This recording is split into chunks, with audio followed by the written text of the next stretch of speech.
What is a spiritual hoarder, and are you one? I do higher self hypnosis after my client and I look at a past life and what they do in between lives. And I recently had a session where my client was described as a spiritual hoarder. Or maybe a better way to put it would be to say a life lesson hoarder. Let me explain what I mean. I started with a question asking if my client had betrayal trapped anywhere in her body, and her higher self said yes, remaining from a past life, and it's in her hip and her tailbone. And now I'm going to read from my screen because I can't remember every single word that happened in this question, but the question was, can you pull that betrayal from her body, send it to Creator's light, and replace it with unconditional love and light? Her higher self said, I'm pulling it out her back like a silk scarf. I'm pulling it and handing it up to Creator. I'm asking for it to be replaced with unconditional love and light. I take that down, I hold it to her back, and I let that absorb. It envelops her around the waist and hips, healing her tailbone and her hip. It feels lighter. It's done. She likes to hold on to these things because she feels that it makes it who she is. She hoards because it makes her feel it's a part of her and she does not want to let it go. She hoards when she needs to let it go, and it's okay to let it go. We like to help her let things go. She is afraid of losing the lesson.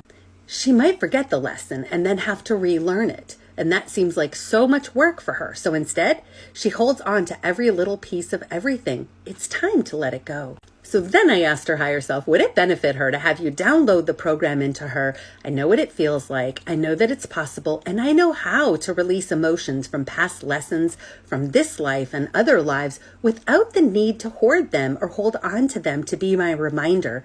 And I can still maintain those lessons. Her higher self said, yes. She holds them everywhere in her body, so I have to go in and clean it up a little by little throughout her entire body, mostly in her heart, in her back, in her throat, to collect it all. Her belly, her hips, her stomach, I have to put it in a ball, pull it out of her, send it up to Creator, and ask that she be given the ability to release these emotions on her own. So just like every one of my clients' higher selves, we need to learn how to practice letting go. Letting go of emotions and not holding on to them, not hoarding them, not having any fear and pulling any beliefs we may have that if we let things go, we'll lose the lesson. I see so many lives in between live session, and trust me, we do not lose the lessons. They're gathered up and collected by our soul and passed along to our oversoul. So instead of stuffing emotions or ignoring them, it's best for us to feel them. Let them flow through us and release them, knowing that once a lesson is done, we can mark it complete.